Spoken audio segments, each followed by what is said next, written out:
Ya seas un comercial o un técnico, un directivo o un especialista, no tengo dudas de que has vivido la situación que te voy a contar. Imagínate que entras en una sala de reuniones, una de esas enormes salas con una mesa muy larga y un proyector para las presentaciones. O que llegas a una obra recién empezada.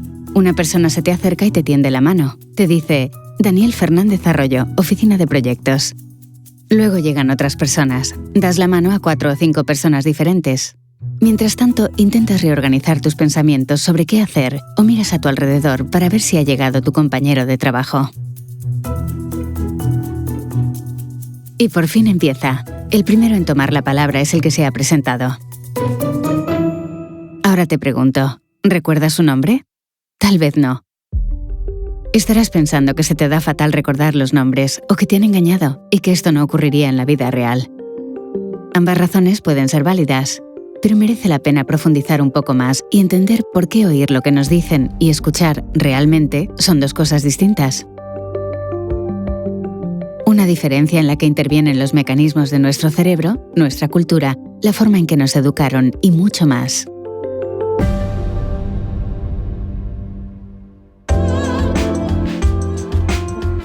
Esto es Conocernos, un viaje en 4 episodios para mirar más allá y explorar los valores que nos guían cada día en nuestra dimensión profesional.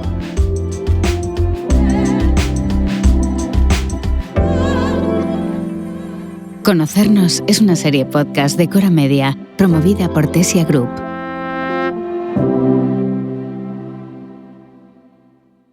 Si se piensa bien, escuchar debería ser una de las actividades más fáciles del mundo.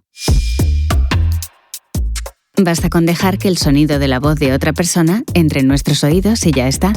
Sin embargo, oír no significa captar el mensaje, entender lo que la otra persona nos está comunicando. Escuchar, en el verdadero sentido de la palabra, es una operación muy agotadora para nuestro cerebro, pues requiere mucho esfuerzo. Uno de los obstáculos más comunes en la comunicación, en una empresa así como en la vida diaria, es precisamente este. En lugar de escuchar, preferimos hablar, porque nos resulta más fácil.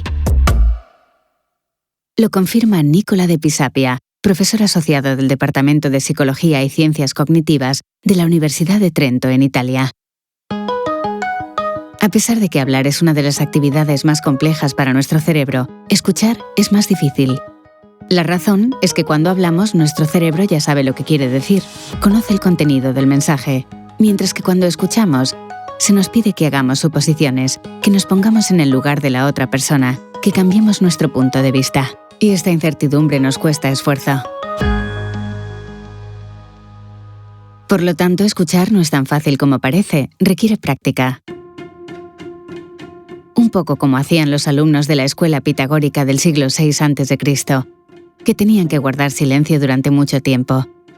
Según algunos, 2 años, según otros, 5 años, para entrenar su capacidad de escuchar lo que decían los miembros más sabios. Por eso se les llamaba acousmáticos, akousmatikoi, que en griego significa persona que escucha.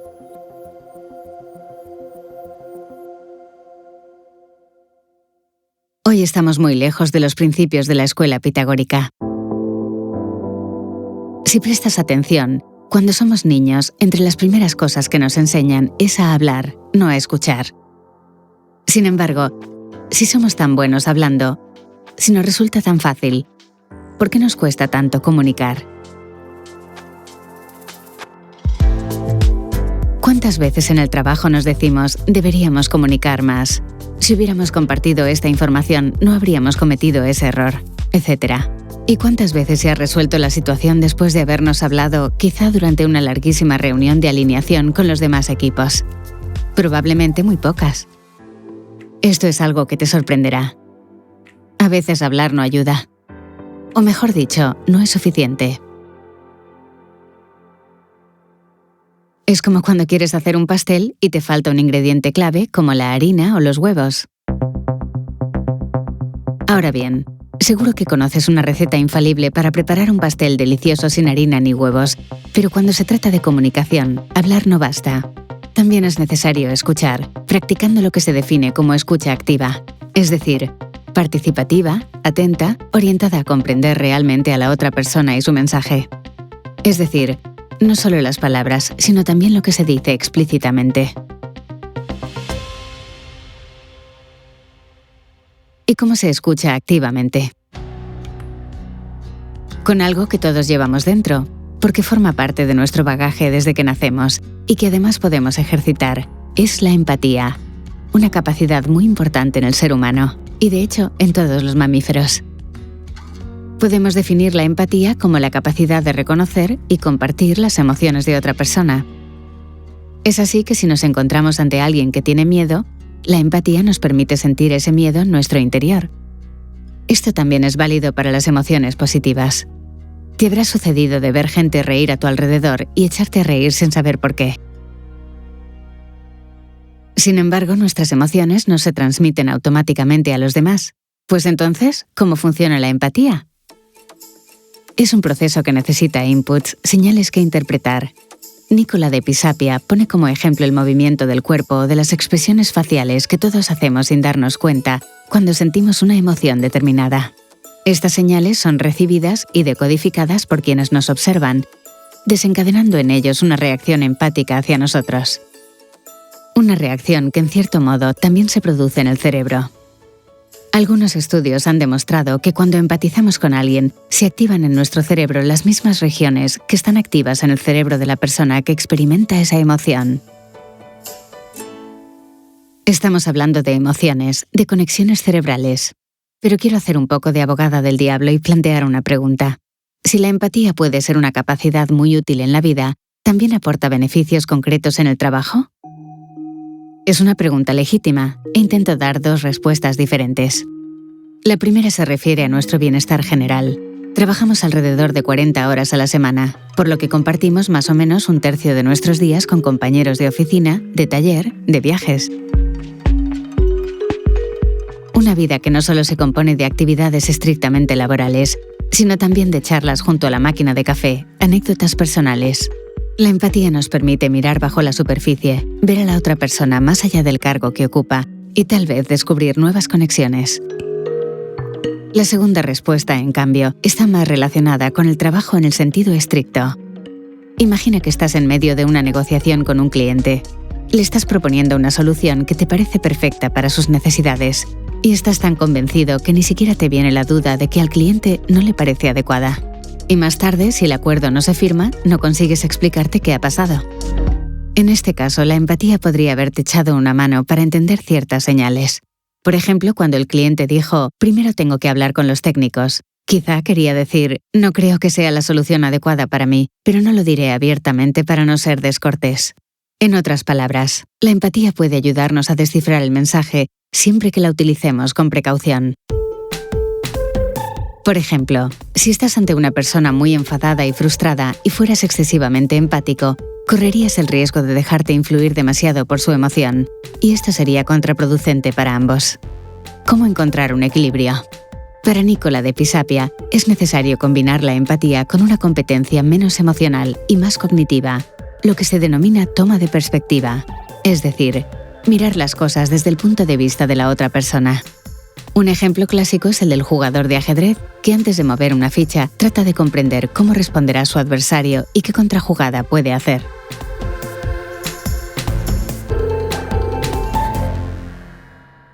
Después de la empatía, hemos añadido otra característica que identifica la escucha activa: ponernos en el lugar de la otra persona, dejando de lado por un momento sus emociones y las nuestras.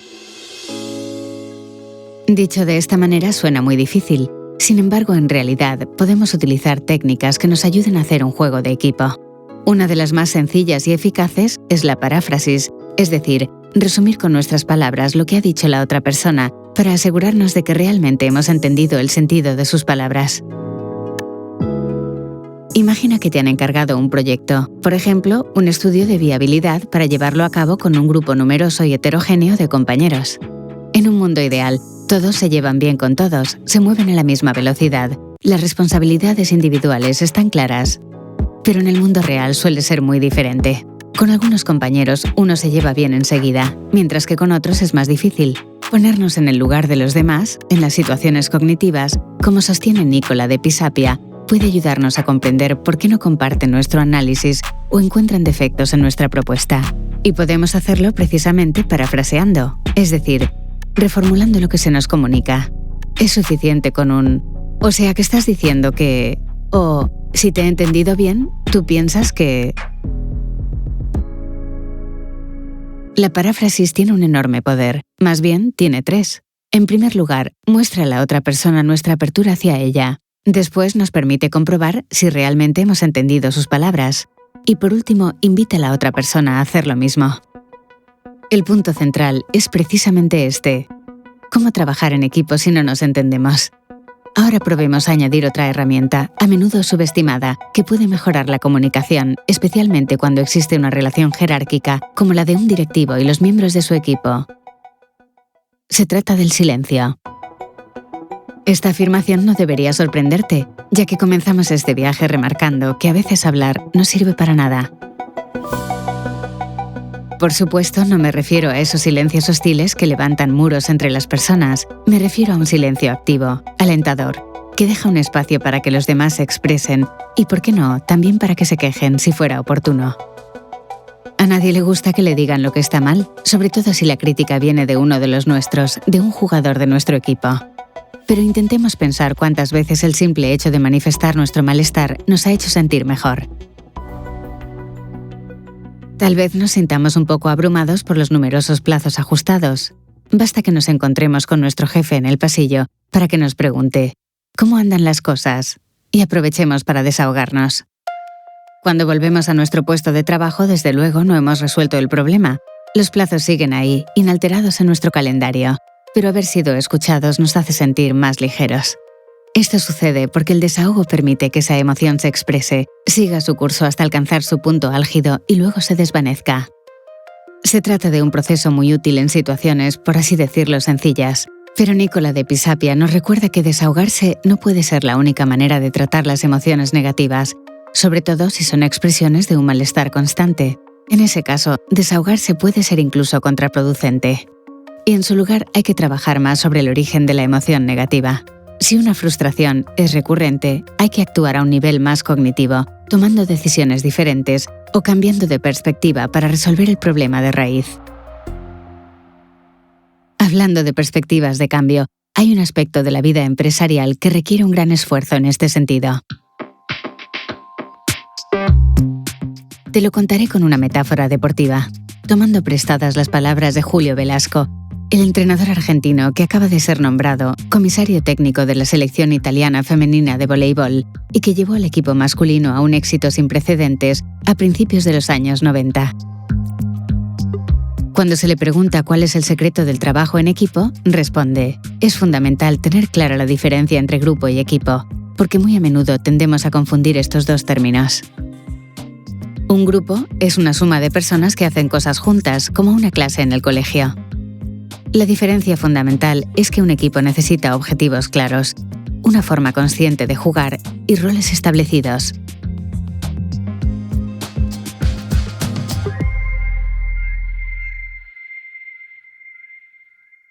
Cuando en la empresa no se comparte la información, cuando nadie dice en qué dirección vamos, no estamos jugando en equipo como deberíamos hacerlo. Por el contrario, dar al equipo una visión de conjunto y hacerle partícipe de las decisiones estratégicas permite a todos trabajar de forma más consciente y colaborar mejor. Y cuando lo hacemos, ocurre algo muy especial en nuestro cerebro. De Pisapia señala que en los últimos años la investigación neurocientífica ha demostrado que cuando colaboramos eficazmente, la mayor parte de nuestro cerebro se sincroniza. Esto puede medirse con un electroencefalograma, un estudio que registra la actividad eléctrica del cerebro. Cuando dos o más personas hablan entre ellas y se entienden, sus activaciones, que se representan en forma de ondas, tienen el mismo desarrollo.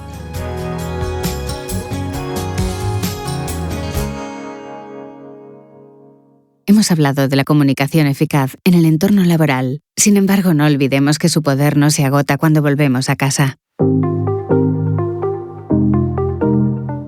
También es una habilidad fundamental en la vida cotidiana, porque nos ayuda a entablar relaciones con los demás, a compartir nuestros proyectos, a expresar nuestros pensamientos. En definitiva, a elegir cómo transmitir un mensaje que no solo sea útil, sino que al mismo tiempo contenga algo de nosotros.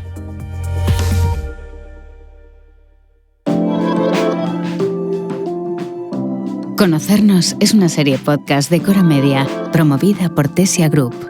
Escrita por Alessandra Menozzi. Traducción Babel SRL. Narración Joana Rubio. Grabaciones en estudio Giga Sound. Postproducción y diseño de sonido Cristiano Lomele.